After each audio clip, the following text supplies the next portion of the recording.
Folks, thank you. Thank you all so much for coming.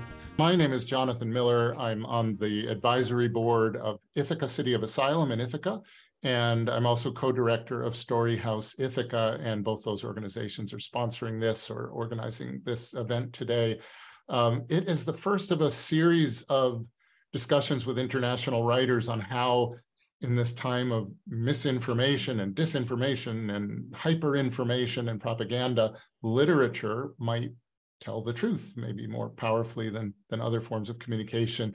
Also, where the limitations of literature might be. We will see what people have to say. I want to give a quick shout out to our funders for this.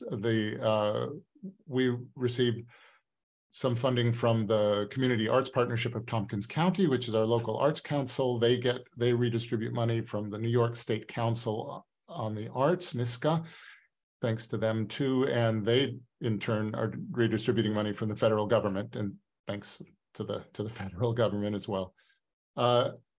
Briefly, a teeny bit of background on who's bringing you this. Ithaca City of Asylum is a small community organization. It was founded 2000 or 2001. Our first guest was a Chinese poet.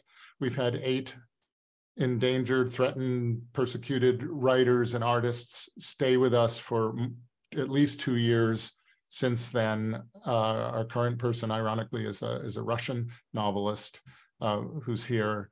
And we're a project of a nonprofit called the Center for Transformative Action. We provide support for people in our community to come and be safe and to continue their work and continue doing what they need to do and being a voice often in their home countries from here. We also, from time to time, do public events that remind people of the importance of literature and of arts and of creative self-expression in a healthy society. We're also being co-hosted today by Story House Ithaca, which is a newish organization that I co-direct along with my co-director Leslie Green, who's at the controls today, going to be handling the spotlighting and so on. We bring people together around stories of all sorts. Our motto is that we believe that communities are stronger when people get to know one another better, and that's what we're trying to do. We will send some links in the chat so that you can check us out at your leisure. Today's guests, as you know, our featured guest is Andrey Kurkov, who's joining us from Kyiv. He is formerly a journalist. Now he's one of the country's most important novelists. He's the author of more than 20 books for adults and children. He's also a public figure, both in Ukraine and abroad and here in the United States. Also joining us today is Boris Dralyuk, zooming in from Tulsa, Oklahoma, where he teaches and lives. He's a poet, a critic, a translator, and a teacher. Boris translated Andrey's last published novel, Gray Bees, and won at least 2 major awards for that translation. And I understand that he has translated another book that hasn't yet been published by Andrey. The program is simple. A couple of brief readings, first by Andrey Kurkov, then by Boris Dralyuk, and then they will talk, and then we'll leave some time for questions at the end. Please feel free to use the chat. You can post questions, but it's probably going to be better to ask your questions in person at the end. But do use the chat as you wish. And that is it. Leslie, you can extinguish me and bring up Andrey and Boris. Thank you so much, gentlemen, and take it away.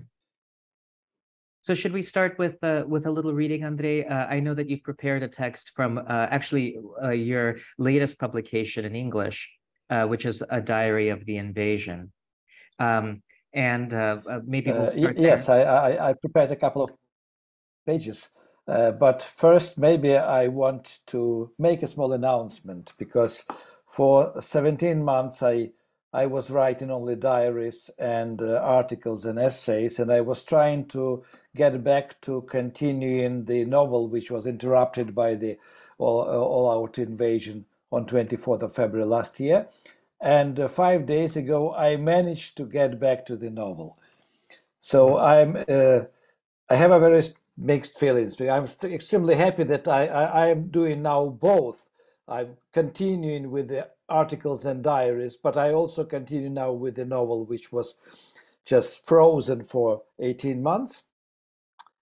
And it is the third novel about Samson and Nadezhda. So the characters Boris knows because you translate now the second volume of the book, and the first one will be out next spring. But now I will read an extract from Diary of Invasion, actually an entry from 24th of March last year. And here it is. It's called Displaced Lives. A couple of days ago, I cooked a proper dinner for this first time since the start of the war. We had guests, my publisher from Kharkiv, Alexander, and his driver, Ivan. They were actually guests of guests, and I probably should have informed the owner of the apartment that others would be staying a couple of nights with us. But to be honest, these are not the first extra guests we have had here. A week or so ago, 46-year-old Vladimir spent the night with us. We do not know anything about him, except that he was being evacuated from Ukraine along with other people who need regular kidney dialysis. The border guards had not let him out of the country because, as a man of conscription age, he lacked the right documentation from the military enlistment office. It was already late afternoon when he was turned back at the border, and Vladimir had nowhere to go. Our son, who was helping at the border crossing, brought him to our place for the night. Vladimir spent most of the next day at the military enlistment office. He managed eventually to get a certificate stating that he was not liable for military service and so could go abroad. That evening our son saw him across the border. Vladimir is already in Germany and has caught up with neighbors from his Ukrainian hospital ward. Vladimir had slept on an air mattress on our floor, and that is where my publisher and his driver slept too. We had a very good time during that dinner and even drank some wine. In the shelter of our evacuee town, it is already possible to buy beer and wine, although stronger alcoholic drinks are still prohibited.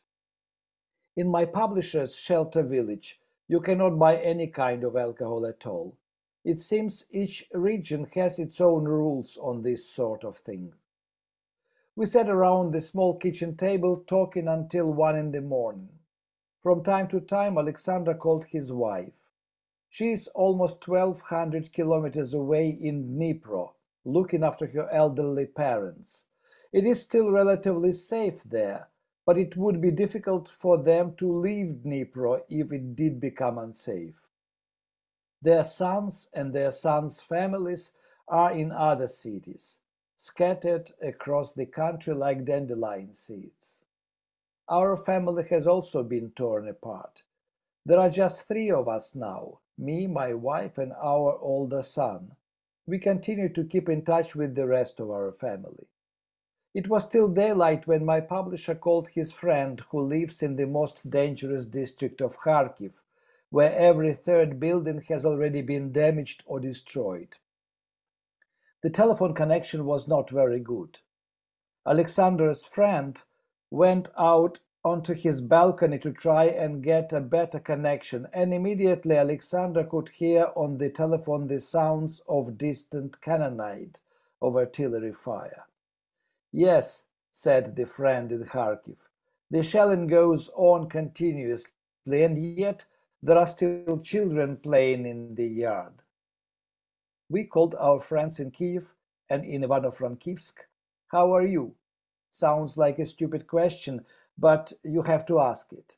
Everyone is still alive, at least the ones we could get through to. My publisher and his drivers have since left for their village in the direction of Chernivtsi. I hope they were able to relax a bit with us. Now we have a friend of my older son sleeping on the floor. He was living in a refugee center 20 kilometers from us, but it was cold and the conditions were Spartan. I do not know how long he will stay with us, nor do I know how long we will continue to live in this small but cozy apartment. Nobody is rushing us.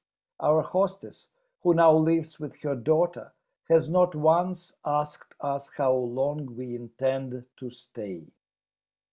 Thank you very much. This was actually about apartment in Uzhgorod, where we stayed until mid-June. So we stayed there practically almost 4 months. Yes. Thank you, Andrey. That's a very moving portrait of a particular time during the invasion when things were completely unclear. You had no idea how long this would last. And as we all know, it has lasted to the present day. In fact, just yesterday, you were subjected to some tremendous fireworks over the skies of Kyiv, very difficult thing to live through as air defense was working and preventing missiles from landing in the city center. Is that right? Well, there were apparently 4 missiles, and one of them was intercepted over Kyiv. And there was feeling that actually it was intercepted over the central part of Kyiv where we live. But in fact, actually, it was slightly several kilometers away from the center, but debris from this missile fell on 3 districts in Kyiv. And of course, everyone is happy that there were no victims, because sometimes actually the debris also cause a lot of problems, fires, and also kill people. Absolutely. No matter how successful the air defense is, there is still danger from things falling from the sky.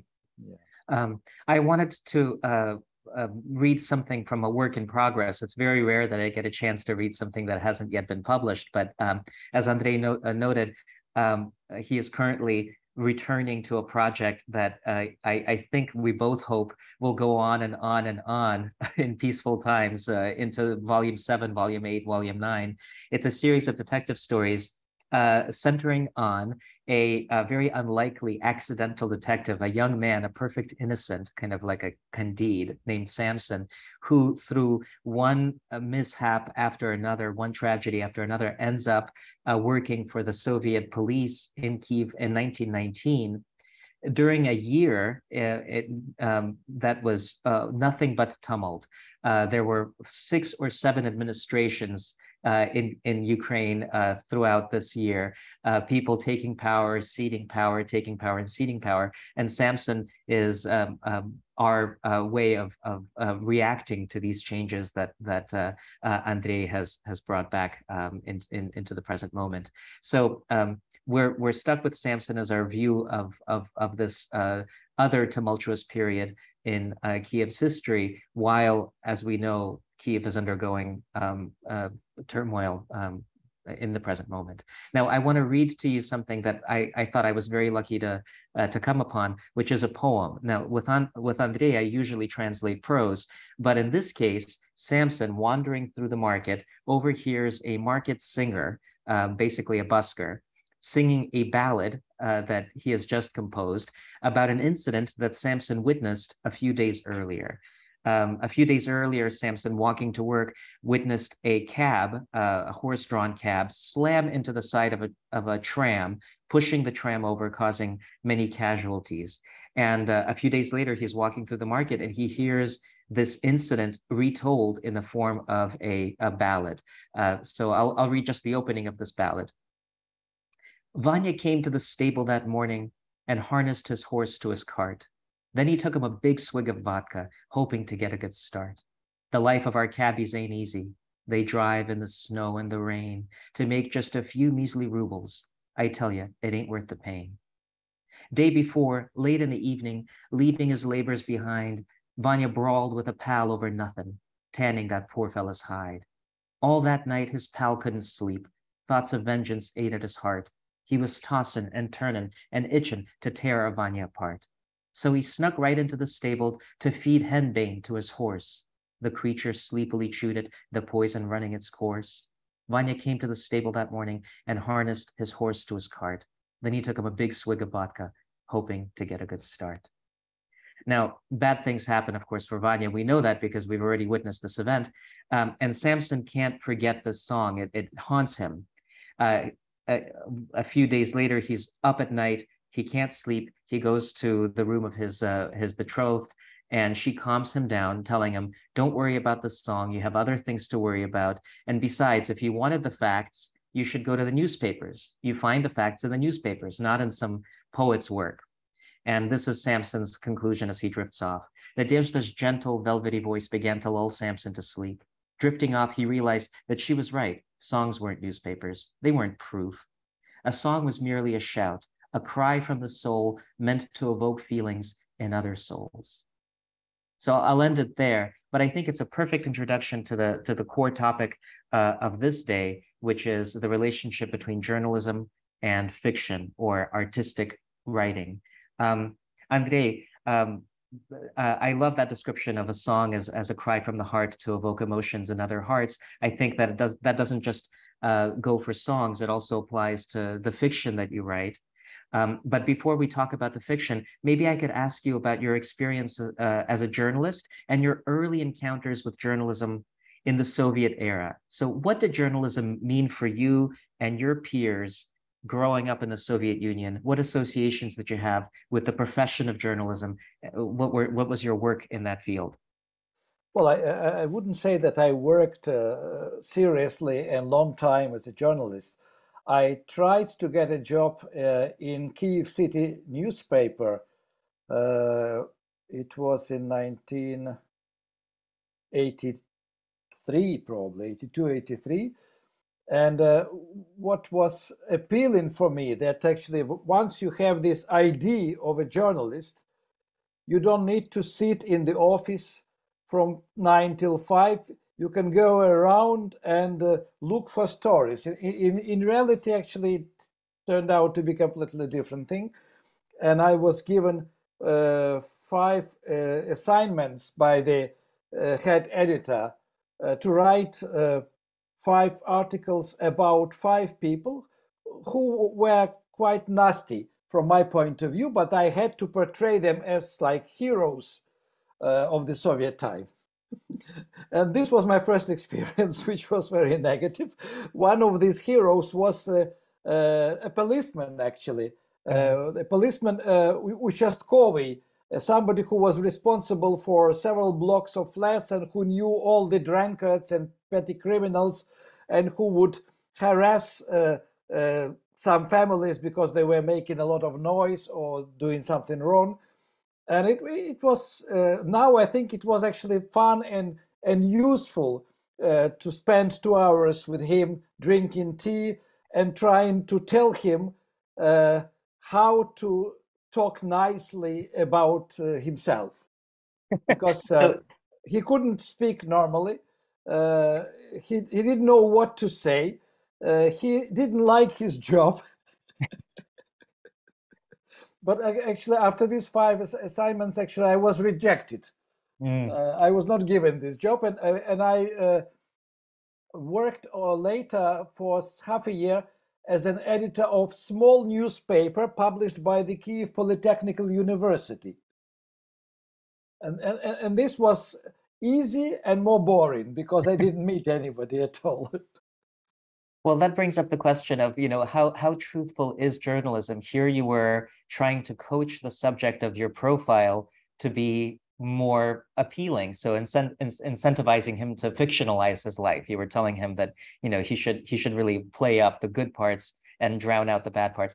Do you think that was characteristic of journalism under Soviet rule in general, that did people trust the newspapers? Partially, people trusted always television more than newspapers, but there were always newspapers which were more trustworthy than others. And like for people in Kyiv, the best newspapers were, of course, printed in Moscow. And these were Literaturная Gazeta, literary gazette, with long articles or long reads, as we say now, and maybe Izvestia, maybe several others. But also there were newspapers printed in Moscow which had very bad reputation, like Countryside Life, Сельская жизнь.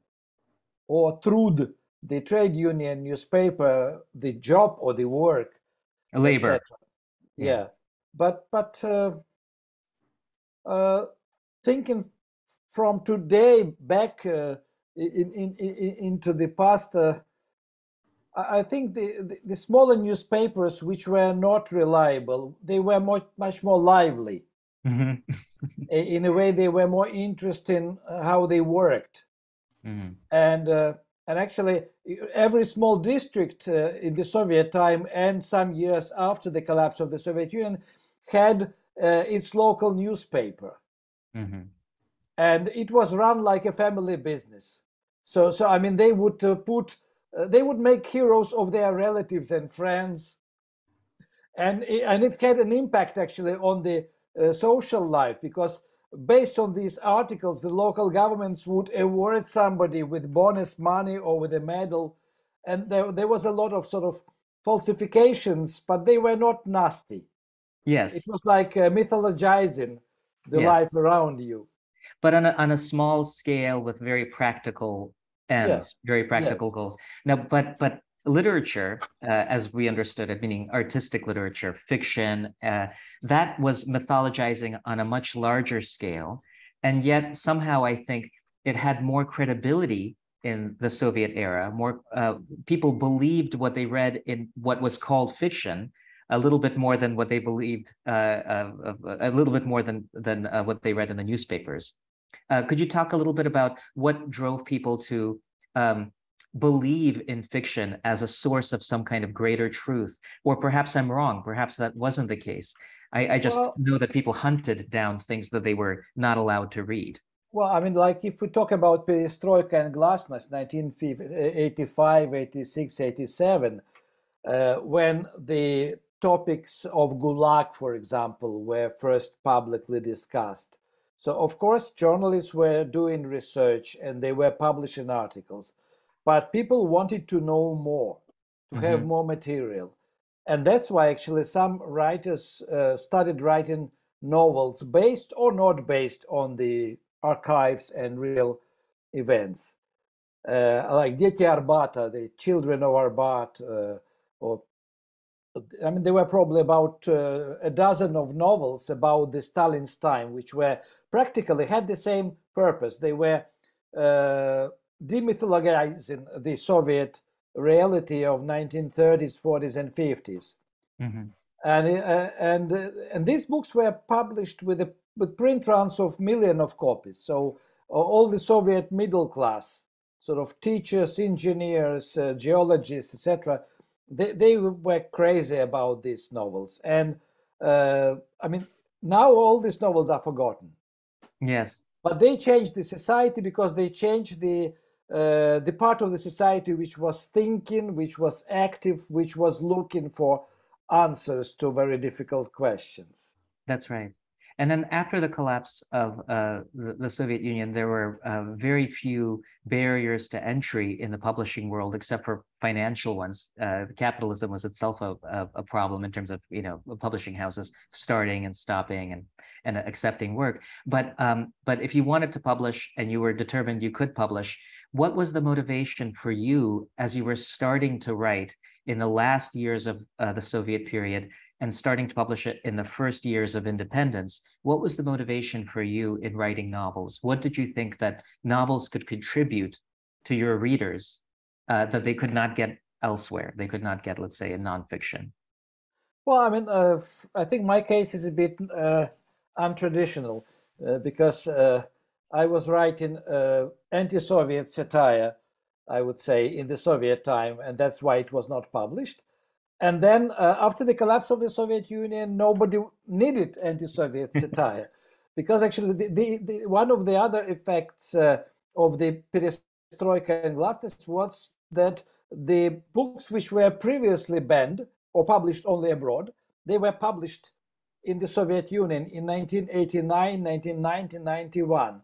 And that was actually a huge influence, very short-living influence on the minds of people. Mm-hmm. But as it happened during the economical problems, so I mean, people were like paying more attention to survival than to knowledge about history, etc.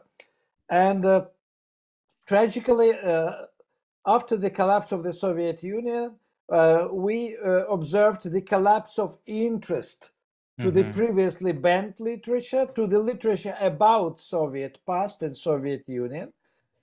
And it was replaced really with commercial science fiction, love stories, etc. First translated illegally, then many professional, mostly Russian writers started writing this literature themselves.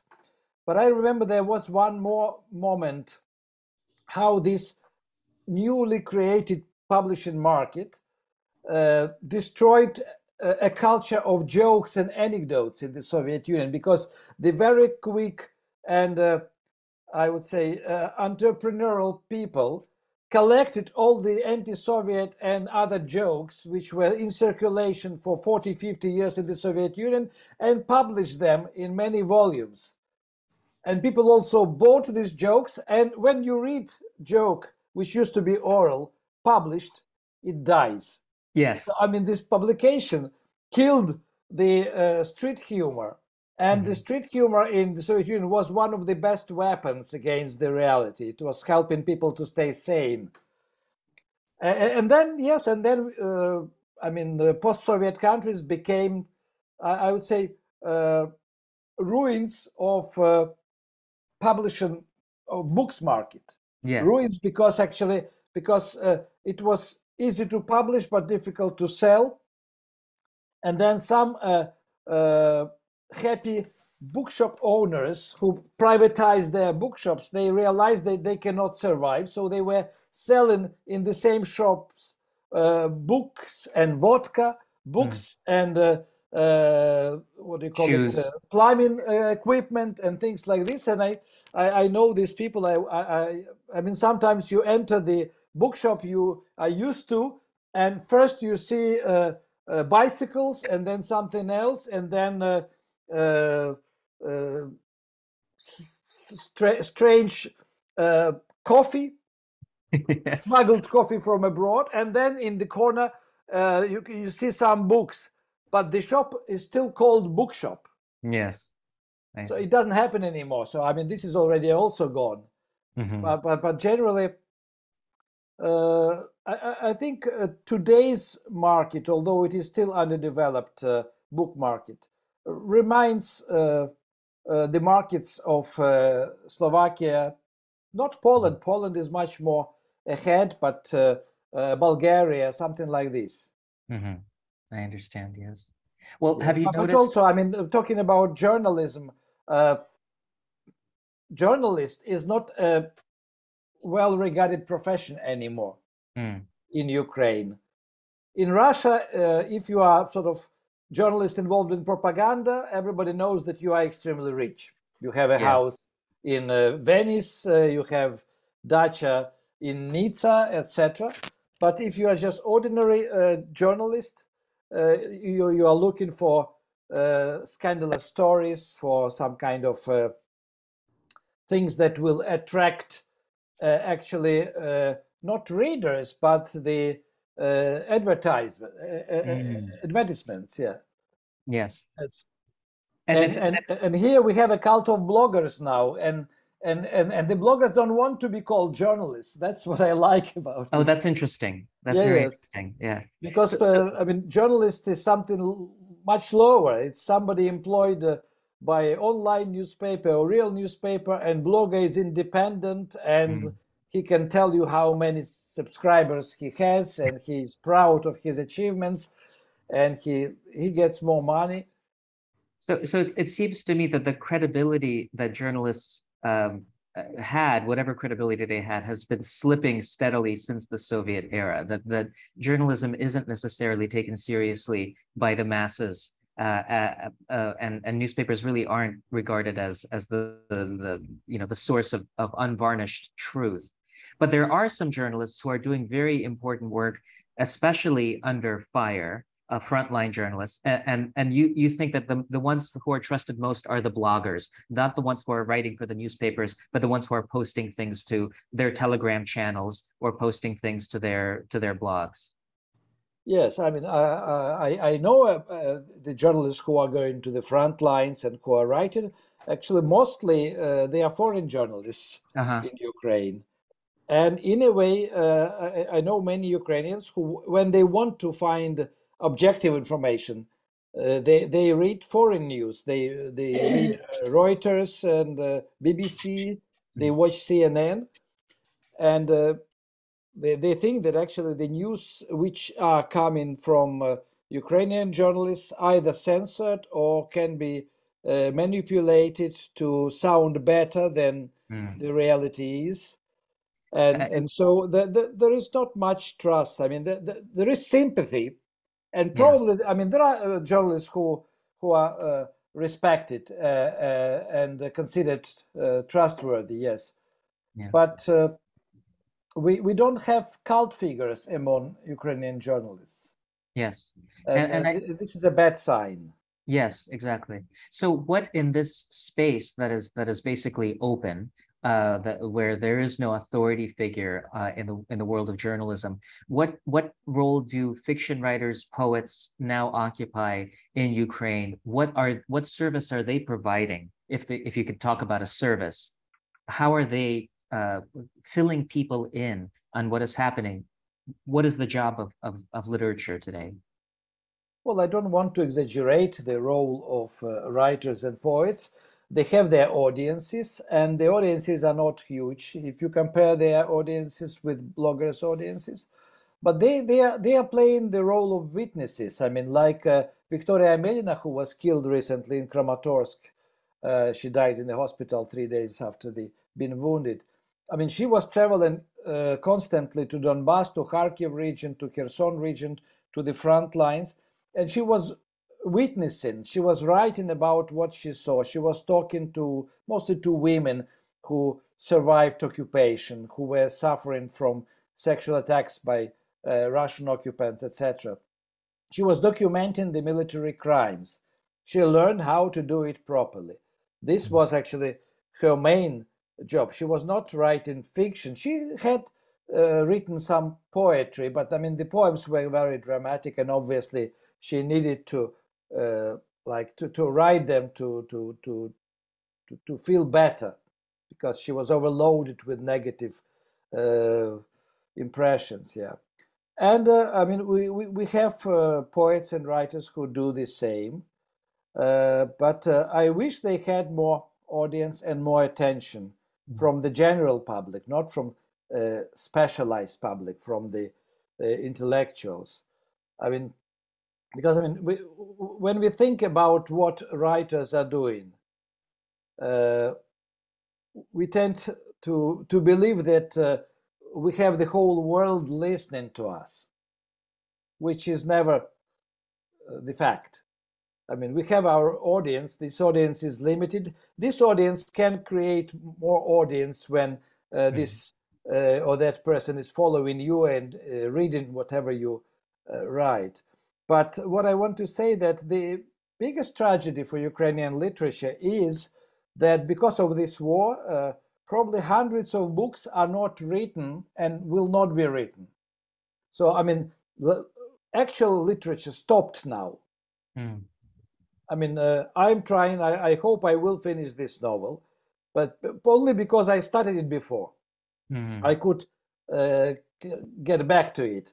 I mean, to start a new novel in the time of this war, in the time when you have daily horrible news about dozens and dozens of civilians killed and wounded and destroyed, hotels where civil summer camps for kids were organized, like in Zaporizhia 2 nights ago. So I mean, you cannot really go into fiction with reality like this. If you are very emotional and you write poetry, yes, you can write poems. And I think we have now tens of thousands of poems about the war. Yes. And there is a website which collects these poems. So, I mean, can you imagine how long will it take you to read all the poems and lots of poems are added by people every day. I mean, it's like therapeutical website. People are sharing their grief there. I don't think they believe that somebody will seriously read the poems, but I'm sure it is read. They are read and they are discussed. And translated as well. There's been an incredible effort to get these poems into English and other languages of the world, because they are, as you say, witness testimony, not necessarily witness testimony the way that journalism functions, describing what was happening outside, but what is happening inside people who are facing these catastrophes.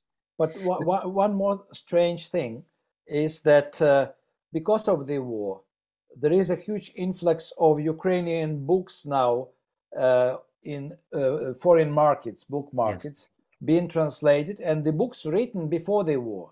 So books representing pre-war Ukraine. Yes. And it's very interesting actually how they are read now when people actually buying a book in English about like happy anarchic Ukrainian life in 2005. Yes. I don't know if this knowledge, because I mean every book of fiction gives you a knowledge about the country of the author and how they shape the understanding of people of what is happening in Ukraine and what kind of people Ukrainians are. I think it's very important that the world is reading not just about what's happening today, but what is at stake, which is the Ukraine, that came before, what Ukraine was working on, what it was growing into in the 90s and 2000s. I think it's very important for people to see not just a country that is at war, but a country that is fighting for something, which is to preserve its way of life. And those books can give us an image of that way of life. And in fact, your recent series gives us a deeper history even of Ukraine and shows us some of the cyclical patterns of Ukrainian history, what Ukraine has faced before, how it emerged from those earlier catastrophes. Now, one question that I wanted to ask you is, as a reader, what do you find yourself reading, and what do you think people are reading, if anything? We've seen a lot of pictures of young men and women and older men and women and even children hiding out in bomb shelters, hiding out in metro stations during air raids with books in their hands or laptops or readers, e-readers in their hands. What are people reading these days, do you think, in Ukraine? Sorry.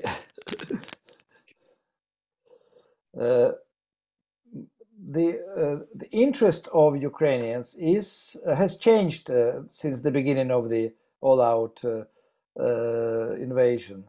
And for example, the soldiers and the military, they asked to be sent books on Ukrainian history. And so the main best sellers now in Ukraine are books by classical Ukrainian writers who were practically unknown before independence because they belong to the so-called executed Renaissance, the authors who were arrested and killed in the 1930s, and books on Ukrainian history because lots of people want to understand now partially what they are fighting for. Mm-hmm. And they are looking for answer to the question, how is it possible that not a very big country, not a very big nation actually stood up defiantly and started fighting back against the invaders. Mm-hmm. And you can find the answers because, I mean, it's all about Ukrainian identity and Ukrainian history. Mm-hmm. And so for lots of Ukrainians, the discovery of their own identity came as a shock. Yes. But now they can explain. They explain their own heroism, yes. their behavior, their defiance. And this is great, actually. I mean, people never talked so much about identity and Ukrainian history before the war. Yes. Well, I mean, all these discussions are helping to shape, to make the nation much stronger. And that's something that literature can provide, I think, better than anything else, a sense of identity, because it is of course concerned with the interior experience, the interiority of Ukrainians. Now, I think this is as good a place to open the floor to discussion for the audience. If you have any questions, please, you can post them either in the chat, or perhaps if Leslie is willing, you can raise your hand and Leslie can bring you up to the screen. Whatever is most comfortable for you. But I'd be happy to just read the questions from the chat if you'd like to do that.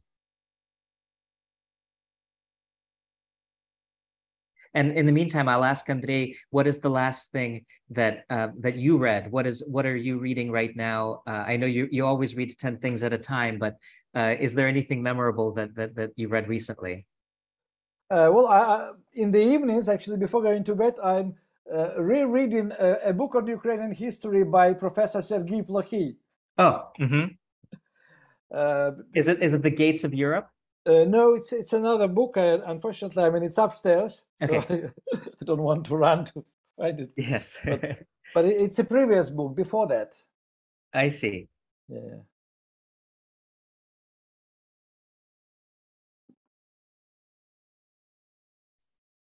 I can jump in, and there are a couple of questions in the Q&A. Oh, Q&A. Okay, yes, very good. And that one is a question about the impact of the 2014 Euromaidan.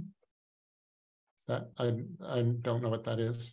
So let's make that into a question. What impact? So as we now know, I think this war did not begin in 2022. It really began in 2014. It's been going on for years, and I think the inciting incident were the protests in Maidan, in the central square in Kyiv, protests against what was perceived to be a corrupt election. So maybe Andrey can tell us a little bit about this longer history of the Ukrainian struggle from 2014 on. Well, I mean, the protests started when Prime Minister Nikolai Azarov, announced that Ukraine will not sign association treaty with the European Union because the young Ukrainians were all dreaming about Ukraine becoming part of Europe. Mm-hmm. Because I mean, they were traveling all the time. They loved the rules. The rule of law which existed in Europe, and they believe that only if Ukraine becomes part of Europe, it will be possible to really fight corruption, to create civilized rules, to improve economical situation, etc. And of course, the signal from President Yanukovych and Prime Minister Azarov was that no, we are not going to join Europe, we are not moving into European direction, we will go back to Russia. And this was the real, actually, start and reason for the protest, because nobody wanted to go back to Russia or back to the Soviet Union, and everybody knew what kind of life was there. Yes. Because by 2014, actually, Russian opposition was already physically destroyed. Russians were giving up their freedoms every month and accepting, actually, the system which exists now. And of course, I mean, Russia was working on Ukraine since 1998-99. Practically, when Putin became president of Russian Federation in 1999, he said first time, but then repeated many, many times later, that his biggest personal tragedy is the collapse of the Soviet Union, which meant that his dream was to resurrect the Soviet Union, to restore it, to make Russia or Soviet Russia great again. Yes. And of course, if you know Ukraine, you understand that Ukraine is a huge country. The territory is bigger than France, and it has 26 regions with different mentalities, different histories. And there were regions like Donbass, which were practically always controlled by local mafia, but not by Kyiv's government. Yes. And in these regions, Russian-speaking regions, Russia invested heavily, including support for the Soviet nostalgia. So one of the favorite TV channels in Donbass for a long time was a Russian TV channel Nostalgia, which was broadcasting Soviet films, Soviet comedies, Soviet comedy shows, etc., and was supporting the idea that life in the Soviet time was much better. That's why a lot of actually people in Donbass disliked Kyiv and disliked any kind of pro-European changes, because I mean they were brainwashed and they were very conservative. They didn't travel much. Now, I think that when Ukrainians speak on the global scale about Russian culture being a weapon of war, and Soviet culture being a weapon of war, about the weaponization of culture, what they're talking about are things like this persistent drive through culture to inculcate and to create support and to silence any culture in opposition. So this kind of nostalgia was a soft weapon of the war. Well, nostalgia is created in many, many ways. And sometimes actually you don't support nostalgia with money or television. You just don't change the daily routine. You don't change street names. I mean, like in Ukraine, there were 700 or 800 Pushkin streets. And there were no streets of many Ukrainian writers named after Ukrainian writers. So even today, Kyiv's conservatory doesn't want to change its name. It's named after Tchaikovsky. So which means that actually it's part of Russian musical culture. They are represented part of musical culture, ignoring the Ukrainian musical culture. And only because of the war, people started actually discussing this. Why don't we listen to Ukrainian classical music? Why we have so much Russian drama in our theaters and we don't have Ukrainian authors' plays, etc.? Yes, that makes a lot of sense. There are a few very, very good questions in the Q&A, and I'm going to begin with the latest one from Wales Brown. The question is, at some periods, Ukrainian culture has been cultivated mostly in Ukraine, within the borders of Ukraine. But at other periods, the diaspora was important in maintaining Ukrainian culture. And I think perhaps Wales is thinking about the post-war era, post-Second World War era, when the Ukrainian culture fostered in Canada and parts of the United States and elsewhere became very important for maintaining a history that was being erased within Ukraine. This seems to be a period, he continues, when diaspora will be important. What can friendly outsiders do to encourage diaspora Ukrainian culture? So what can people in Canada, in the United States, in Europe do to help Ukrainians who are forced by this war to live abroad, or perhaps have been living abroad for generations, to foster Ukrainian culture there? Well, it's a very good and very difficult question, because I mean, there were lots of diaspora writers in the Soviet time who were publishing their books in Ukrainian, but also in English, in America, in Canada, in Australia. After the collapse of the Soviet Union, when Ukraine became independent, they were dreaming of their books returning to motherland, coming back to Ukrainian book market and becoming popular. And it didn't happen. And for me, it's quite a paradox. Partially, I think there was not much interest in Ukraine because Ukraine was overcoming lots of economical difficulties in the first years of independence. And then I think some of the still Soviet or post-Soviet older Ukrainian writers, they saw the diaspora literature as competition. So they were not friendly. They were not trying to invite these authors to organize book tours or presentations or discussions with them. And that's why there is not a single star in Ukraine, I mean, a Ukrainian diaspora author.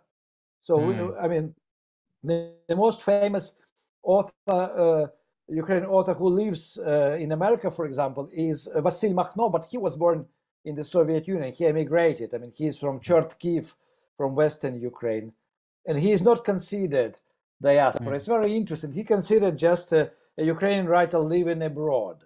In New York. In New York. More of a New York poet than a Ukrainian poet, although of course he's very Ukrainian. Yeah, but I think lots of famous Ukrainian writers, they're quite jealous and they are very tough defending their territory.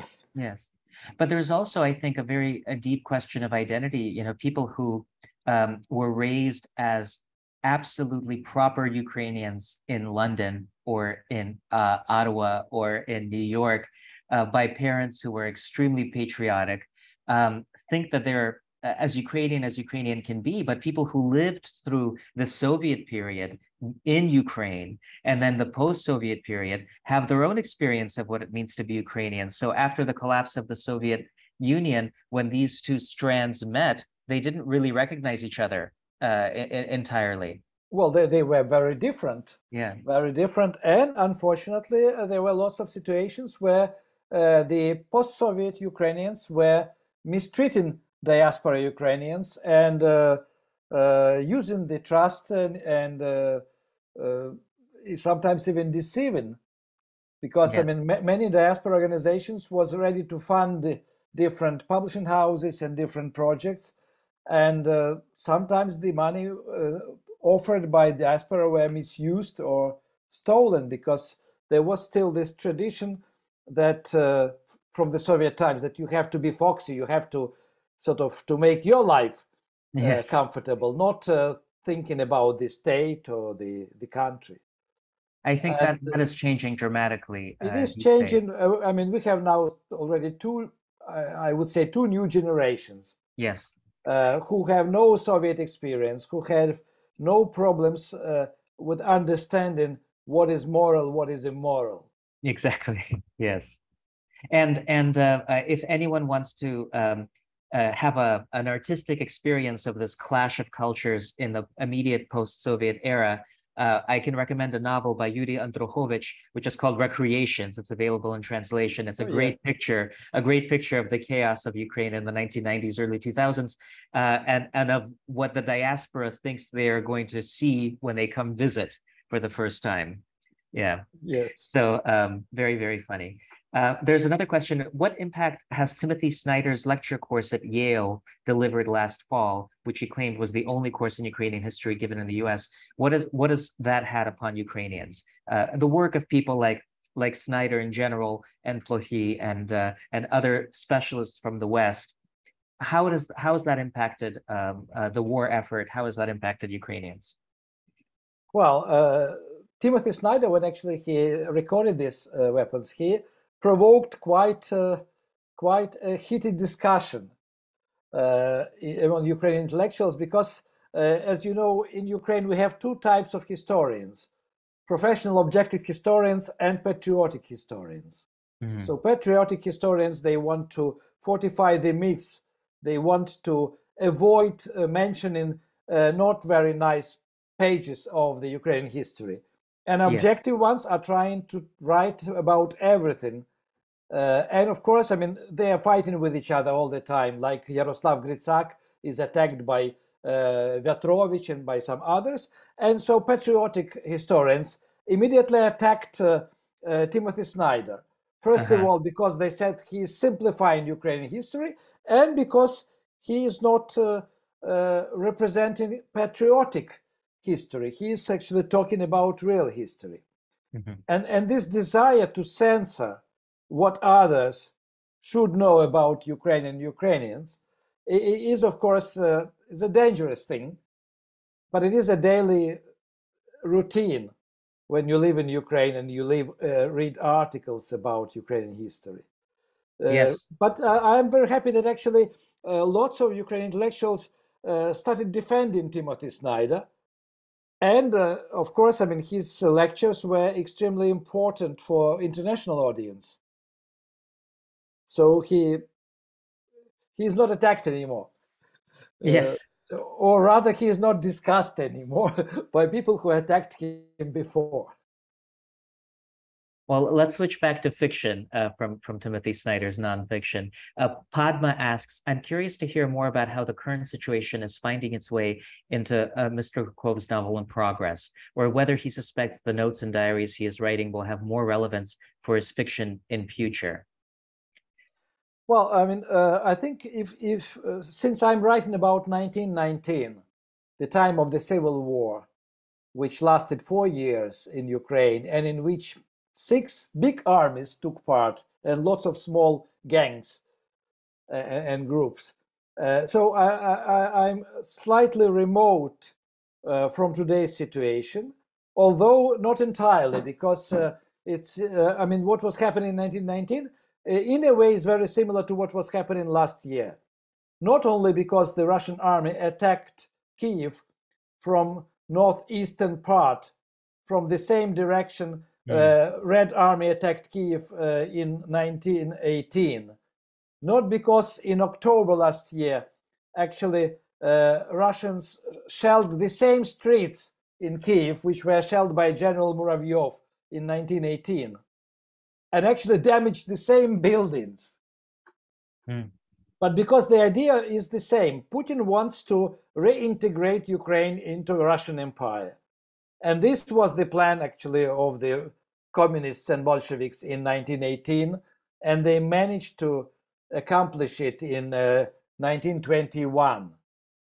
But because it is still historical material, I can distract myself while writing pieces for this novel from the news, from the reality. And in fact, the distance is very helpful, not just psychologically, I think, but also I think you're able to address some of the realities that people are facing now with more honesty, because you're writing about something that happened in the past. The experiences of Samson, to me, seem to mirror the experiences of many people who are stuck in the middle of something they can't fully understand, just as the hero of Grey Bees was stuck in the middle of something he couldn't fully understand, Sid Gage. And I think that's a very helpful thing for us as readers to witness, is how difficult it is to make sense of a fluid, violent reality. Yes, but as I said, if I was writing now a novel set 5 years ago or before 2014, I wouldn't be able to continue it, because it would be still completely different reality. Yes, yes. And the same epoch, the same time frame. Yes, yes. You may have seen my face jump in, and I'm the face of dread, because I don't think anyone wants this conversation to end, and I certainly don't. We did give it an hour. Andrey and Boris, if you'd like to hang around for another 10 minutes or so, I'm sure there's much more to talk about. Feel free to decline, and people in the audience will understand if you want to leave. But otherwise, I'm happy to answer more questions if there are questions. Absolutely, as am I. Well, I'll stick around and listen in as well, and jump back in about 10 minutes. Great, thanks. Thank you, thank you. So there is a question from David in the Q&A, David Gaspari. The question is, how much interest is there in the great literature of the past, the very rich literature of the 19th century in Ukraine today? So how much are people looking back to both Ukrainian authors and other great authors of the 19th century at this moment? Well, the classical Ukrainian literature, which was taught in the Soviet schools, is read, but not really as much as one can imagine. We are talking mostly about literature which was not taught in the Soviet Union, sort of independent Ukrainian new classical literature of 1920s, 30s, and 40s. These authors, like Ivan Barka, Bagriany, Mike Johansson, Khvylovy, Vinichenko, and others, I mean, they are becoming popular because they describe life which is completely unknown, not only to my generation but to the younger generation. So they are rediscovering different Ukraines in these books. Modernist Russian Ukraine does make classical literature is gone. I mean, you can buy it, you can find in the bookshops all Dostoevsky's volumes, Chekhov, Tolstoy, but nobody wants to read it. Mm. And I would say that there is not much interest in classical Western literature of 19th century, neither British nor American. So it is precisely what was denied to Ukrainians that is interesting them now. Not things that they could have read easily last year or the year before, but things that are just emerging now. Yes, and there's another question here, which is from Ingrid Zabel. What do you think individual people, whether in Ukraine or America, can do to counter misinformation and disinformation? And I assume that this applies to misinformation, disinformation about the current war in Ukraine, but also in general. What do you think people can do to keep the information channels clear? Well, I mean, they of course, they should follow the trustworthy information channels. But also, I mean, there are several books written by foreign historians and foreign writers about Ukraine and Ukrainian history, which are very important. And I think they should become basis to understand Ukraine and to talk about Ukraine. It's again, it's Timothy Snyder, Bloodlands, Sergei Plokhy, Gates of Europe, Anne Applebaum, The Red Hunger. Then I mean, there are books less known, but incredibly interesting by Martin Pollack, Austrian historian and writer. One is called King of America. It's history of emigration from Galicia and Bukovina in Western Ukraine to Canada and America. And it changed my understanding of history, this book. It remains one of my favorite books. Another about Ukraine history, you should also read Philip Senn's East-West Street, because I mean, Ukrainian history is also Jewish Ukrainian history, Crimean Tatar Ukrainian history, Polish Ukrainian history, and it's European history, and you should analyze it in the European context, not in the context of the Soviet Union. Yes, I mean, Ukraine was part of the Soviet Union for Eastern Ukraine for 70 years, Western Ukraine for 40 years. But Ukrainian history is much larger, and it's more connected with Europe than with the East.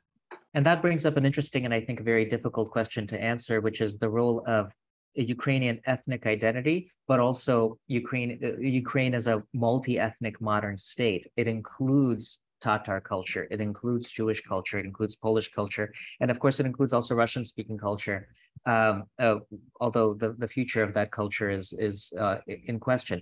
What do you think?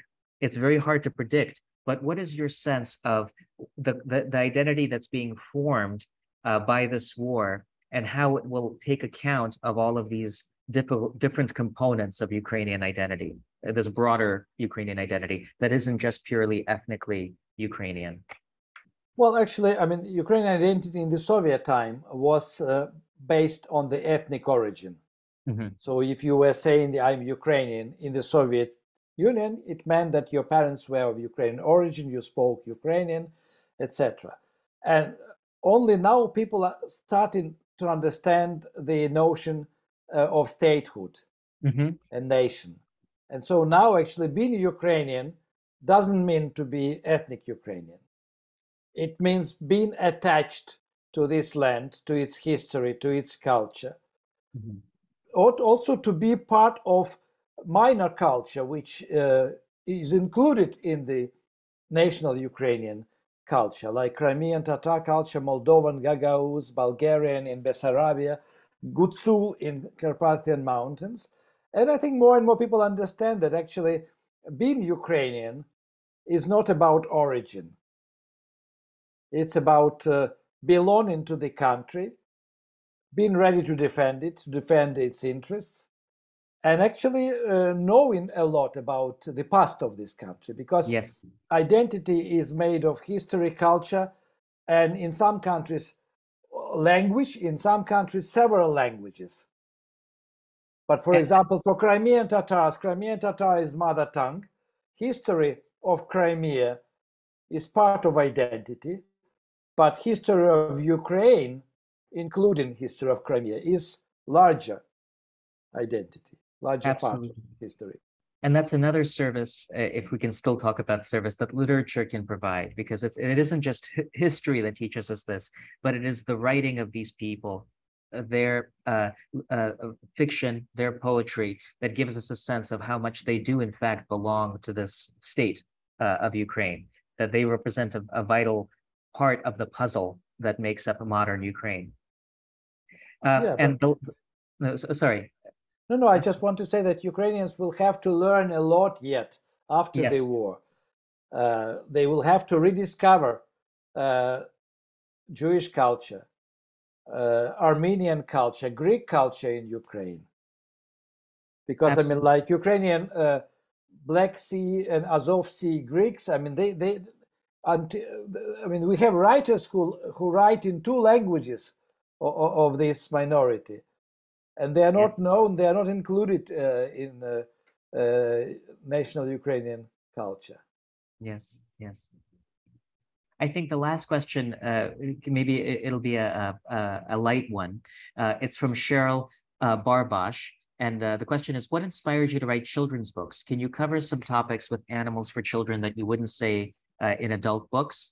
So that's the question. And also, there is no translation, as she sees, of Why Nobody Pets Hedgehogs.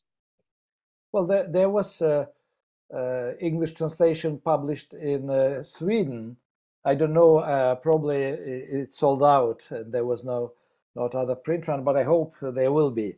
But for me, writing for children is some kind of therapeutical exercise, because when you write for kids, you cannot have real evil in the story.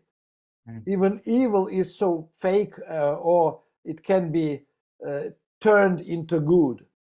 So I mean, like the magic of stories for kids is something that keeps you in a very positive atmosphere while you are writing it. So I usually actually write children's stories between novels. It's like to be on holiday. Yes, a palate cleanser. Yeah. Well, that's wonderful. Thank you very much, Andrei. I think we've hit the mark at 10:10. Thank you, Boris. Yeah, here in Tulsa. Thank you very much for questions. Yeah, and I want to thank everybody who is present. I do too. Thank you so much. I wish we could do this every week. That was just such a great conversation, and more than we could have hoped for. Thanks so much, Boris, for guiding us through this. Thank you, Andrei, for doing what you do and for joining us today. And we wish you nothing but the best as you face this real horror on a daily basis where you are. I mean, the idea of debris falling from the sky and bombs exploding overhead is terrifying even from this distance. I can't imagine what it's like there. So thanks so much. Thanks to everyone in the audience who came and gave us part of your Saturday. And I suppose just one last thing for people who are in Ithaca, who are physically in Ithaca. Today is the Ithaca is Books Festival, and please do get out and see some of the other events. Thanks again. Thanks to you all. Well, have a nice day. Yes. Have a good evening and night. Thank you. Bye. Bye-bye. Bye-bye.